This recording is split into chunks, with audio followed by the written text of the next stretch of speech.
한마음교회 성도 여러분 안녕하세요. 정병준 목사입니다. 지난 시간 우리는 성경의 역사서 첫 번째 시간으로 여호수아서에 대해서 함께 살펴봤습니다. 지난 시간에 이어서 오늘은 역사서의 두 번째 시간으로 사사기와 룻기를 한꺼번에 살펴보도록 하겠습니다.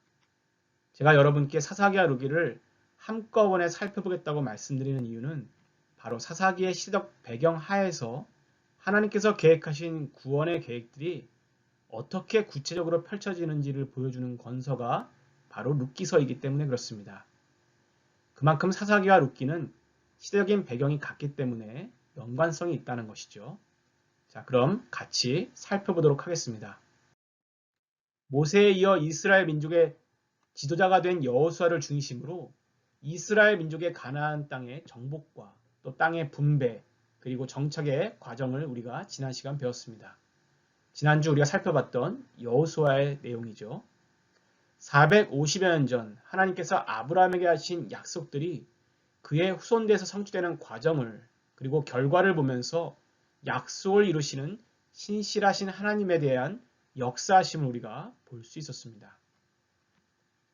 이스라엘 민족은 그렇게 가나안 땅의 주요 거점을 함께 점령한 후에 12지파가 제비를 뽑아 땅을 분배받은 후 지파별로 가나안 땅에 정착하게 됩니다. 이후 아직 내쫓지 못한 이방 민족들에 대한 것은 각 지파 개별적으로 맡겨지게 되죠. 사사기 1장 19절의 기록을 보면 철변거 얘기가 나옵니다.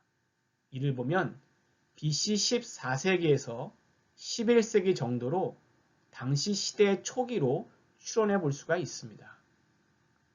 사사기는 여호수아가 죽은 이후의 시대를 기록하고 있습니다. 여호수아가 죽은 뒤 이스라엘은 민족의 전체를 지도할 수 있는 지도자가 없었습니다. 지도자가 이후에 나타나지 않았기 때문에 각 지파별로 각 지역의 장로들이 각 지역을 다스리던 시기였습니다.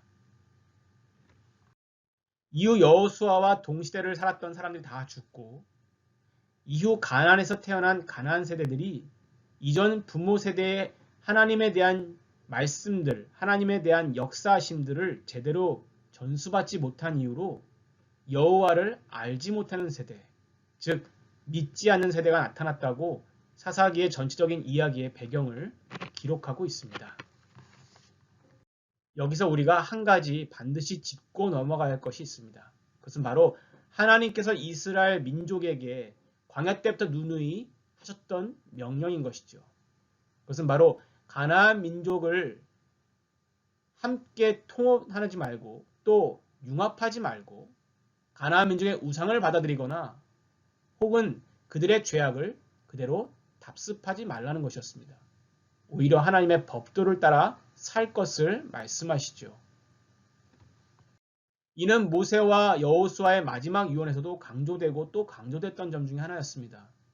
이는 하나님께서 가나안 민족을 진멸하신 이유처럼 그들의 죄악이 가나안 땅에 이미 관영하였고 그 죄악으로 인해 이스라엘 민족에게까지 죄의 영향과 결과가 미칠 것을 우려하셨기 때문에 강조하신 것이죠.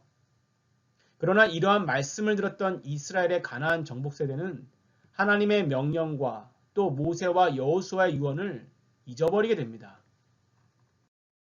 바로 그들 앞에 펼쳐진 현실에서 하나님의 말씀을 따르기보다 타협했기 때문에 그렇죠. 여호수아가 있던 시대가 하나님의 말씀에 순종하던 시대였다면 이제 여호수아와 동시대 사람들이 다 죽고 가나안에서 태어난 이스라엘의 가나안 세대는 자신들의 판단에 따라 현실과 타협하는 세대가 된 것입니다. 어떤 타협이었을까요? 이스라엘 민족은 지금까지 유목 생활을 해왔기 때문에 정착과 동시에 농경이라는 새로운 삶의 형태를 시작해야 했습니다. 그런 이스라엘 민족은 농경에 대한 기술을 가지고 있던 가나안 민족과 그들이 섬기던 가나안의 농경신 바알과 아세라가 우리에게도 필요할 수 있다라는 생각을 품게 된 것입니다.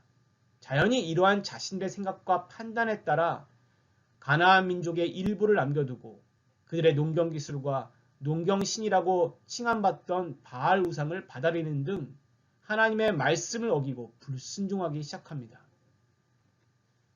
이러한 당시의 백성들의 죄악을 들어서 사사기의 저자는 그때에는 이스라엘에 왕이 없었으므로 사람마다 자기 소견에 옳은 대로 행하였더라 라고 수차례 기록하면서 당시 이스라엘 백성들의 영적 타락의 현실과 이후 하나님의 명령에 따라 백성들을 이끌 왕정 시대가 다가오고 있다는 것을 암묵적으로 말하고 있는 것이죠. 이스라엘 정복 세대는 가나안에서 태어나서 광야에서의 하나님의 역사를 경험하지 못했던 새로운 세대에게 이러한 신앙의 전수를 제대로 하지 못했고 결국 이스라엘의 새로운 가나안 세대는 하나님께서 우려하셨던 죄악들을 범하게 되는 것입니다. 이스라엘 민족의 죄악이라는 것은 점차 가나안 민족과 통혼하면서 그들의 죄악을 그대로 답습하고 또 우상을 그대로 받아들이는 등 결국 하나님께서 걱정하시고 우려하셨던 일을 그대로 행하게 되는 것이죠. 하나님의 백성의 영적 실패. 이는 결국 자신들의 생각과 판단에 따라 하나님의 말씀을 저버리고 행동한 그들의 죄된 마음에서 시작된 것입니다. 결국 시간이 흘러 이스라엘 민족은 하나님의 말씀을 불순종한 결과가 무엇인지를 몸소 체험하게 되어야 하는 것이죠. 하나님께서는 이러한 백성들의 죄악을 깨닫게 하시고자 그들이 남겨두었던 이방 민족들을 다시 번성케 하셔서 이스라엘 백성들이 고통 가운데 억압받고 핍박에 놓이게 하십니다. 이를 두고 어떤 이들은 하나님께서 자신의 말을 듣지 않는 백성들에게 복수하셨다라는 느낌을 받을 수도 있겠지만 하나님께서 그의 백성을 징계하시는 목적은 복수의 목적이 아닌 회복의 궁극적인 목적이 있음을 우리가 기억해야 합니다. 백성들이 고통과 억압 속에서 다시 하나님을 찾게 만드시고 그러한 백성들 마음 가운데 하나님을 떠난 결과가 무엇인지 깨닫게 하셔서 다시 회개하여 돌아오게끔 하시는 것이죠. 그리고 백성들의 그 진실한 회개 위에 하나님께서는 어김없이 은혜를 내려주셔서 이방 민족의 억압으로부터 그들을 벗어나게 만드시고 그들을 구원하시는 것입니다. 이를 위해 하나님께서는 모든 지파를 혹은 부분적인 지역을 이끌 지도자를 세워주십니다. 우리는 이들을 가리켜 사사라고 하는 것이죠. 사사는 평상시에는 백성들을 재판하는 역할과 또 정치적으로 지도하는 역할을 감당했습니다. 물론 비상시에는 군사적인 지도자의 역할을 감당했던 이들입니다. 이들을 중심으로 기록된 건서가 바로 우리가 보는 사사기인 것이죠. 말 그대로 사사들의 기록인 것입니다. 사사기에 기록된 사사의 총수는 12명이 있습니다. 사사시대의 첫 사사였던 온니엘을 시작으로 해서 온니엘, 에훗, 삼갈, 드보라, 기드온, 돌라, 야일, 입다, 입산, 엘론, 압돈, 삼손 이렇게 있죠. 여기서 드보라는 여러분이 아신 대로 여성 사사입니다. 이렇게 사사기에는 12명의 사사들이 기록되어 있습니다. 그렇다고 해서 이스라엘의 사사 수가 12명이라고 말하는 것은 아닙니다. 사사기에 기록되진 않았지만 이스라엘이 왕정시대로 들어가기 직전에 사사였던 예를 들면 사무엘과 같은 사사 역할을 감당했던 사람들도 있었죠. 그 두 아들까지 사사로 관주한다면 12명은 아닌 것입니다. 단지 사사기에 기록된 사사의 수가 12명이라는 것이죠.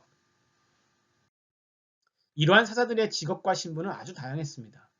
하나님께서는 이스라엘 민족이 이방 민족으로부터 침입과 억압과 학대와 핍박을 받을 때마다 그리고 그들이 고통 속에 있으면서 하나님을 부르짖을 때마다 사사들을 세워 그의 백성을 구원해 주셨습니다.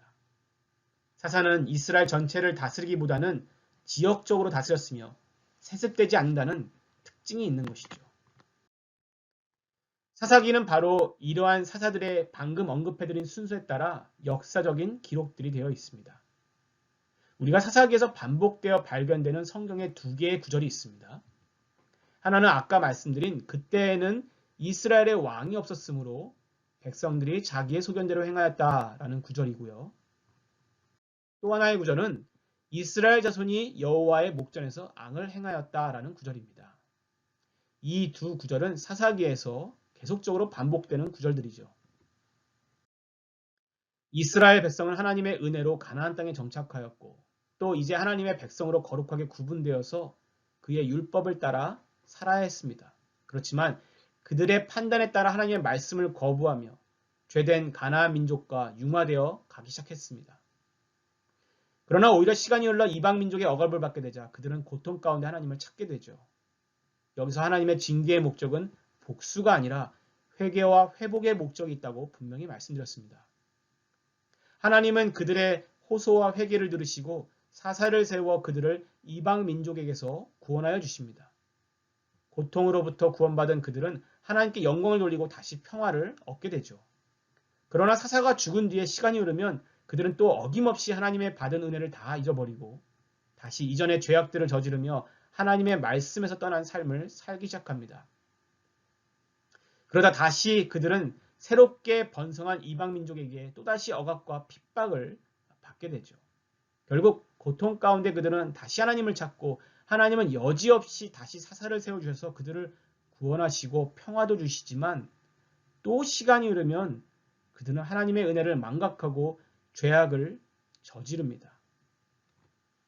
이러한 죄의 순환의 패턴이 350년은 사사시대 역사 가운데 무려 7번이나 반복되는 것이죠. 이러한 패턴 속에서 사사기를 기록한 저자는 하나님 앞에 인간의 죄성을 여실히 드러내면서 동시에 이러한 죄된 백성임에도 불구하고 버리지 아니하시고 긍휼과 구원을 베푸시는 하나님의 은혜를 동시에 또한 우리에게 들려주고 있는 것입니다. 한편 사사기는 총 21장으로 구성되어 있습니다. 앞서 말씀드렸다시피 사사기는 대체적으로 사사들을 중심으로 역사적 차례로 기록이 되어 있습니다만 12번째 사사였던 16장의 삼손의 기록 이후인 17장부터 21장의 내용은 삼손이 죽은 뒤의 기록이라기보다는 사사기 시대의 당대 이스라엘 백성들이 도덕적으로 그리고 영적으로 얼마나 타락했는지를 보여주는 실예이자 대표적인 사건들을 기록하고 있는 것이죠. 이는 마치 사사기의 뒷이야기와 같은 내용을 담고 있는데 사사의 어느 시대인지는 알 수는 없지만 사사기의 저자는 당시의 죄의 파급 효과가 무엇인지 당대의 죄의 심각성이 얼마나 컸는지를 우리에게 들려주고 있는 것입니다.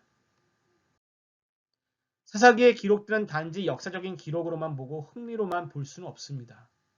사사기는 약 350년의 역사의 기록을 읽는 독자들에게 이스라엘 민족의 영적 실패와 또 반복적이고 의도적인 죄된 모습을 통하여서 어떠한 이유로 죄악에 빠지는지 자신의 영적 상태를 점검하게 만들어주죠. 또한 하나님의 말씀에 떠난 결과가 무엇인지 그 비참함을 전해주면서 자비하신 하나님께 회개로 돌아갈 것을 암묵적으로 우리에게 교훈하고 있습니다. 또한 사사기의 저자는 당시 이스라엘 백성들을 하나님의 말씀대로 잘 이끌 왕이 없었다라는 사실을 지속적으로 언급하면서 이후 다윗과 같은 하나님의 통치를 대리할 왕의 출현을 통하여서 하나님의 말씀의 권위가 다시 서게 되는 그런 시대가 온다는 것을 예견케 해줍니다. 이는 성경의 전체적인 흐름 속에서도 다윗 왕의 출현과 동시에 우리가 잘 알듯 그의 후손으로 오시는 예수 그리스도를 통하여서 온전한 하나님의 통치가 실현되는 하나님의 큰 계획과 그림 가운데 한 과정이라고 볼 수 있는 것이죠. 이러한 신학적인 관점을 가지고 사사기를 읽고 묵상하면 그 속에 담긴 아주 깊은 은혜를 깨닫게 되는 것입니다. 자, 그럼 사사기에 이어서 룻기를 함께 살펴보도록 하겠습니다. 앞서 사사기와 룻기는 시대적인 관련성이 있다고 말씀드렸습니다. 룻기의 서두를 정확히 이해하려면 사사기의 배경을 이해하는 것이 아주 중요합니다. 왜냐하면 사사기의 당대 시대적 배경 하에 하나님께서 계획하신 구원의 계획들이 어떻게 펼쳐지고 또한 진행되는지에 대한 구체적인 역사적 전개를 살펴볼 수 있는 권서가 바로 우리가 살펴볼 룻기이기 때문에 그렇습니다. 룻기의 저자는 누구인지 밝히고 있지는 않습니다.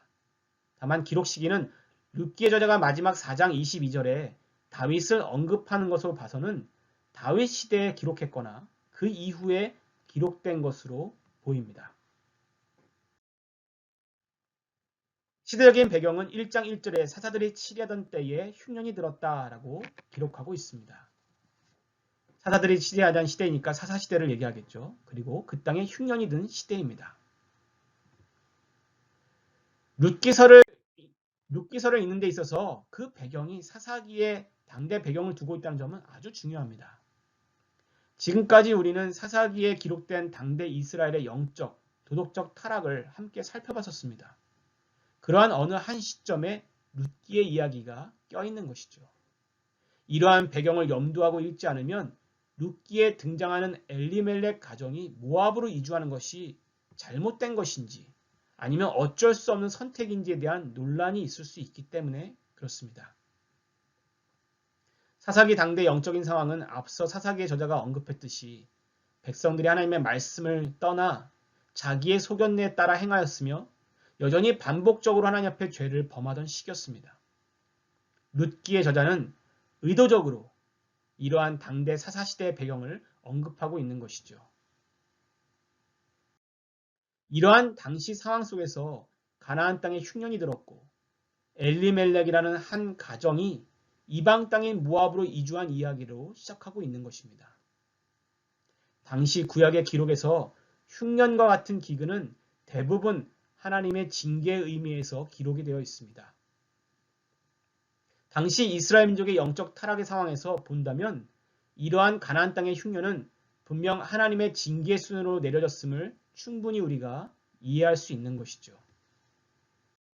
이러한 상황에서 엘리멜렉이 가나안 땅을 떠나 이방 민족의 땅인 모압 땅으로 이주했다는 것은 단순한 빈곤과 굶주림에 의한 이주라기보다는 하나님의 뜻을 묻지 않고 엘리멜렉의 소견대로 이루어진 이주라고 보는 것이 조금 더 타당해 보입니다. 이는 룻기의 저자가 앞서 처음 사사기의 배경하에 이루어진 이야기임을 밝힌 것과 무관해 보이지 않습니다. 더구나 엘리멜렉 이주 당시에는 그의 아내인 나오미가 후에 발언에서도 보듯이 내가 풍족하게 나갔더니, 그러니까 이주 당시 엘리멜렉의 가정은 빈곤한 상태였다기보다는 흉년 중에서도 어느 정도 풍족함이 있었다는 것을 짐작할 수 있는 것이죠. 이는 오래전 야곱이 가나안 땅의 흉년으로 인해 애굽으로 이주했다는 것과는 다른 의미입니다. 그들은 당대의 흉년과 이방 민족의 잦은 침입 등 불안한 상황 속에서 하나님의 뜻과 무관한 이방 땅으로 모압으로 이주를 선택한 것입니다. 그런데 이것이 무엇이 잘못되었는가 반문하시는 분들이 분명히 있을 것입니다. 모압은 이스라엘 민족이 출애굽하여서 가나안 땅을 향하고 있을 때에 먼 친척벌되는 민족이었음에도 불구하고 이스라엘 민족이 자신의 땅에 통과하는 것을 반대하고 오히려 저주를 퍼부었던 민족이었습니다. 이로 인해 하나님께서는 암몬과 모압이 여호와의 총에 영원히 들어오지 못할 것이라고 신명기 23장 3절에 기록하고 있습니다. 즉 이스라엘 민족이 하나님께서 허락하신 약속의 땅을 떠나 모압 땅으로 이주한다는 것은 곧 하나님의 약속을 저버리고 떠나는 것과 같은 상적인 의미가 있는 것이죠.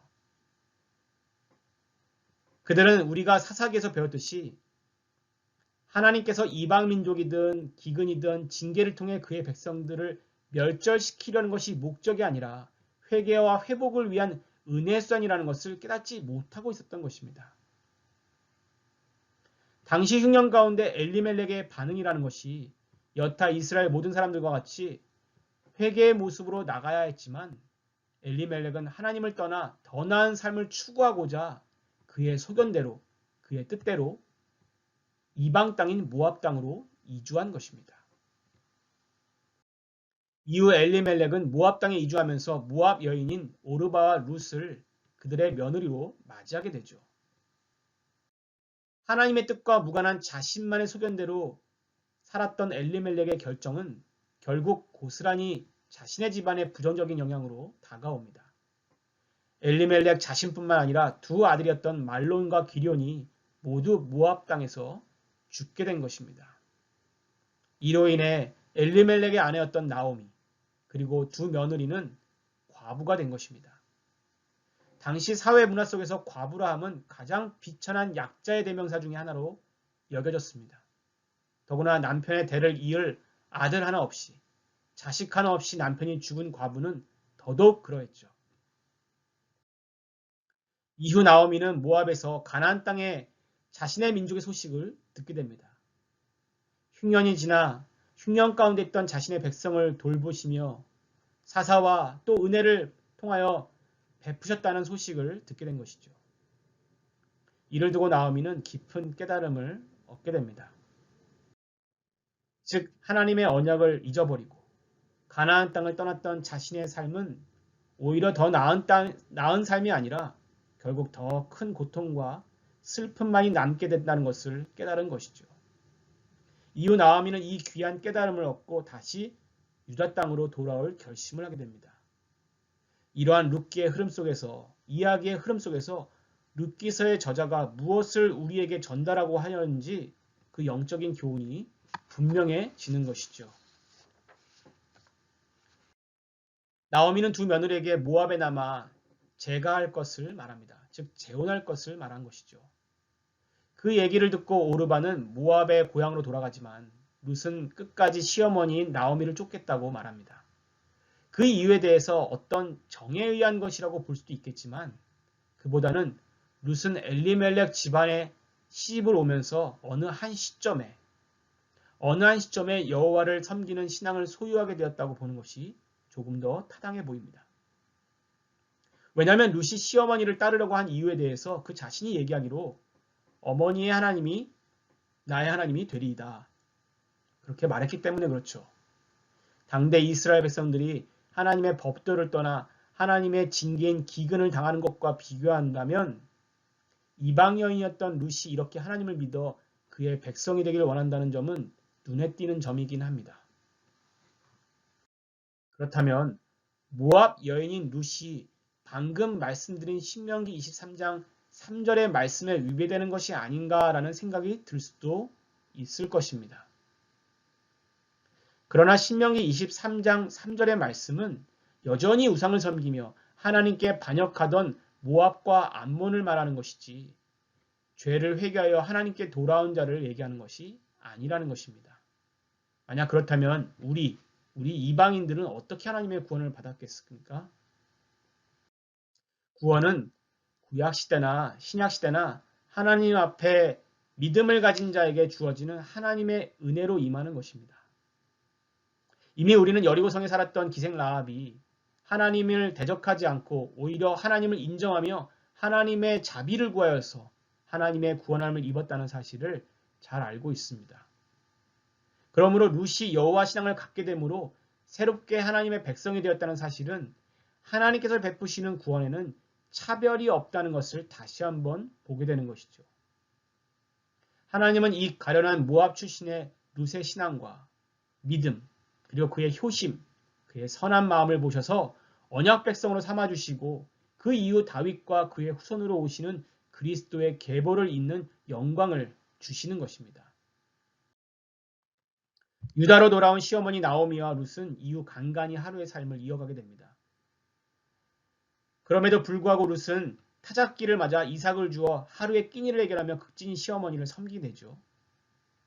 그런 며느리 룻을 안타깝게 여긴 나오미는 룻이 나갔던 타작마당의 주인이 자신의 남편인 엘리멜렉의 먼 친척인 보아스라는 사실을 알게 되고 당시 이스라엘의 고엘 제도에 의해 룻을 보아스에게 제가시킴으로 룻이 당하고 있는 고통과 비참한 삶을 해결해 주기를 원했습니다.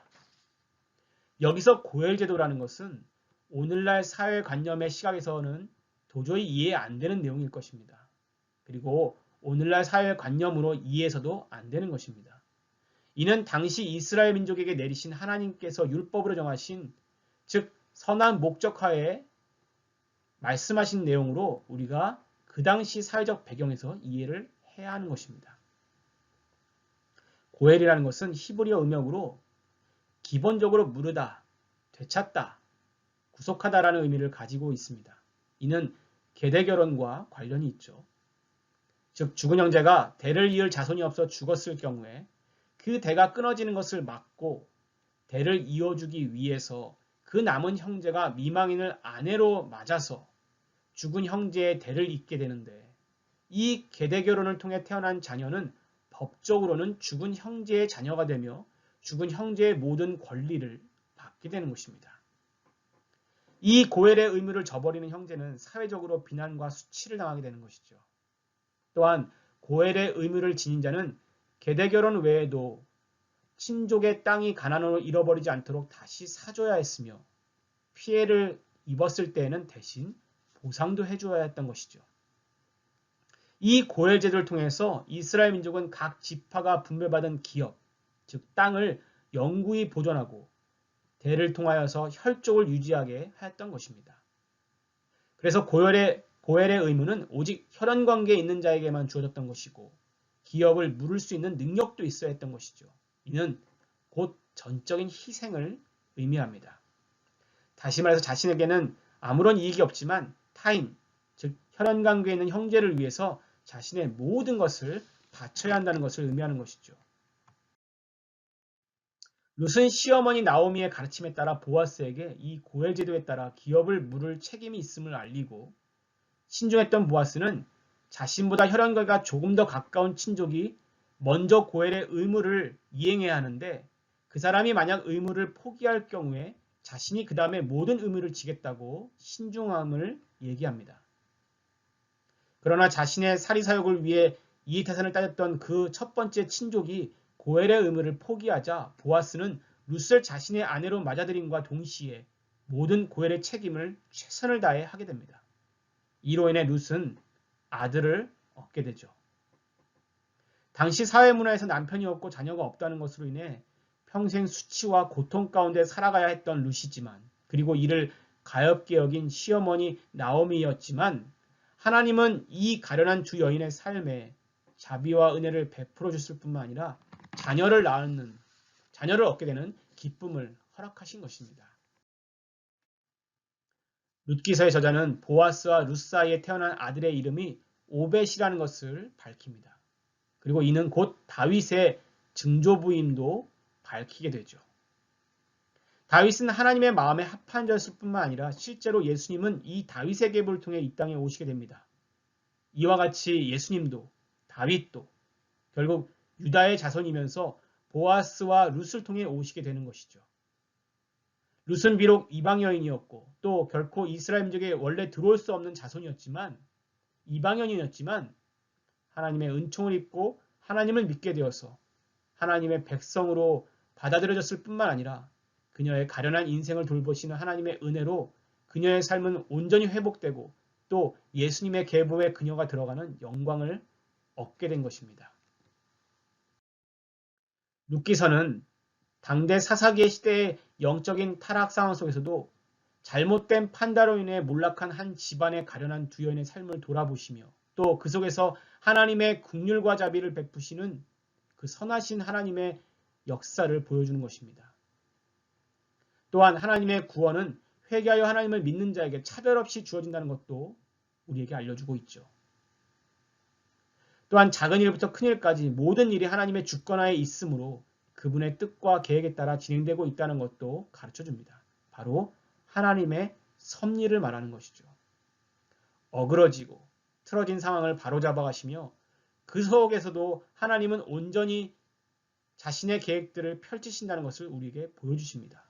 또한 동시에 하나님을 온전히 신뢰하고 따랐던 이들을 통하여서 역사하시고 하나님의 큰 구원의 계획들이 하나의 오차 없이 이루어지고 있다는 것도 룻기서는 우리에게 전해주는 것이죠.